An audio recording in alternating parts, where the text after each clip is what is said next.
कहें मिथिलेश कुमारी कहाँ मानो लालन हमारी। कहें मिथिलेश कुमारी कहाँ मानो लालन हमारी। कैसे कराम से करबा लड़ैया, कैसे कराम से करबा लड़ैया।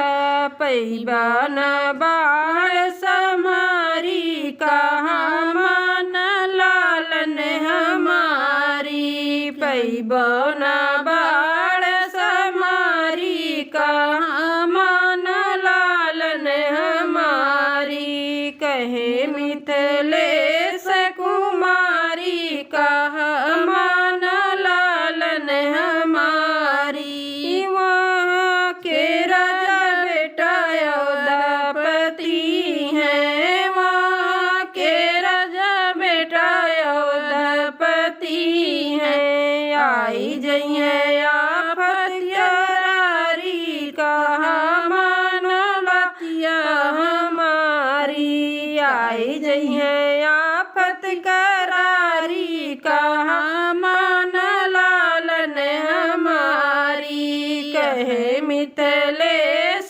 कुमारी कहाँ मान लालन हमारी। दोनों लाल सिया से बोले, दोनों लाल सिया से बोले। छोड़ब न बाढ़ महतारी कहाँ मानो लालन हमारी। छोड़ब न बाढ़ महतारी कहाँ मानो लालन हमारी। कहे मिथिलेश कुमारी कहाँ मानो लालन हमारी।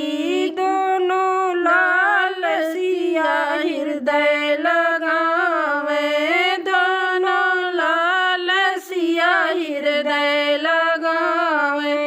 असील प्रतिज्ञा तुम्हारी कहाँ मानो लालन हमारी। असील प्रतिज्ञा तुम्हारी कहाँ मानो लालन हमारी। कहे मिथिलेश कुमारी का